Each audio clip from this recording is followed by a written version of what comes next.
লোহাগড়ায় তারেক গোসাইয়ের মেলা থেকে মোবাইল ছিনিয়ে নিয়ে এক যুবককে বুকে ছুরি মেরেছে দুর্বৃত্তরা। মোহাম্মদ আজিজুল বিশ্বাসের পাঠানো তথ্য ও ভিডিওচিত্রে বিস্তারিত।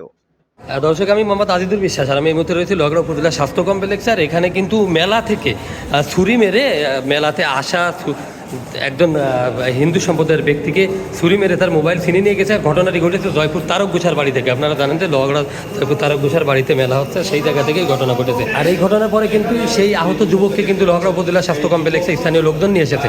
আর আমরা দেখার চেষ্টা করতেছিলাম, আপনাদেরকে দেখানোর চেষ্টা করতেছি যে দেখছেন তার বুকে দিনই দুপুরে ছুরি মেরেছে এবং ছুরি মেরে কিন্তু তার কাছ থেকে তার মোবাইলটি ছিনিয়ে নিয়ে গিয়েছে। আমরা মধুখালী জি ফরিদপুর ফরিদপুর মধুখালী উপজেলা। কোন জায়গা থেকে আসছেন, কোথায় আসলে আপনার তারক গোসার মেলাতে? তো কিভাবে ওনার বুকে ছুরি মারলো, কারা মারলো? আমরা তো মনে করেন রয়েছি আমাদের ওইখানে রয়েছি।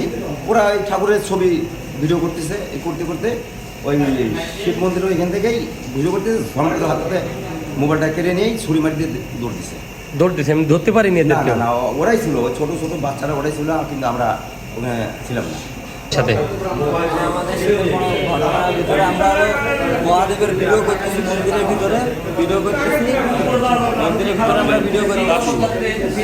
ওই সময় হলো দুটা সাল, আমরা চিনি না, দুটো সাল আসে আমাদের সাইডে দাঁড়াইছে। এটা কি মেলার ভিতরে গোসাই বাড়িতেই? গোসাই বাড়িতে শিব মন্দিরে। হ্যাঁ, শিব মন্দিরে ওখানে হলো আমরা মেলার মহাদেবের ভিডিও করতেছি। ওই সময় হলো দুটা সাল আমাদের পাশাপাশি দাঁড়াইছে। দাঁড়ানোর পরে আমরা ওখান থেকে আমরা সরে দাঁড়াইছি। আরো আমরা চিনি না, অচিনা এলাকাতে এসেছি, সেখানে আমরা অতটা চিনি না। ফোনটা ছিল আমার ফোন দিয়ে ভিডিও করতেছিলাম। এই সময় আমার ফোনটা কাড়ি নিয়ে ওরা দৌড় দিচ্ছে, 3-4 লোক একটা মাইনে। বয়স কেমন হবে যারা এই ঘটনা ঘটিয়েছে? ওই একজনের 20 বছর হবে, আরেকজন মানে আমার মতন 18 বছর হবে। এরকম হলো দুজন। দেখতে কেমন এরা? দেখতে তারা উচ্চ লম্বা, আমার মতন একজন খাটো। দেখলে কি এখন চিনতে পারবা? যদি এখন দেখো তাদের, এখন এখন চিনতে পারবো। চিনতে পারবা। তো এরপরে কি হলো? এরপরে আমরা হলো ওদের মানে ওরা আমাদের ফোন দিয়ে দৌড় দিছে, 3-4 জন লোককে সরাই দিছে। ওরা সরে গেছে, মানে ধাক্কা খাইছে। তারপরে ও পিস আমরা গাঙের দোকে করে দৌড়েছি। পরে ও যায়নি, হলো ধরছে, আমি হলো পিছিয়ে, আর ওই লোকটা ধরার সাথে ওর সাইডে চাকু মারি। কি ছুরি ছিল ওর কাছে? কি ছুরি ছিল? ছিল লোহার স্টিলের। পরে ওরা কি পালাই যায়? ওরা পরে পালাই যায় নাকি ধরতে পালাই পারছে? যায়, ওরা আমরা ধরতে পারি না। পরে ও শুয়ে বসে পড়ছে, সেই সময় ওরা আমি ধরছি। জয় জয় কর্মকার। আর তোমার নাম? আমার নাম শয়ন কর্মকার। শয়ন কর্মকার। কোন জায়গা থেকে আসছিলে তোমরা? আমরা মধুখালী থেকে এসেছি, ফরিদপুর জেলা। আচ্ছা, এই জয়পুর গোসাই বাড়িতে। হ্যাঁ। দর্শক, আমরা কিন্তু তাদের সাথে কথা বলেছিলাম। তারা ফরিদপুর মধুখালী থেকে এসেছিল জয়পুর গোসাই বাড়ি তারক গোসার মেলাতে।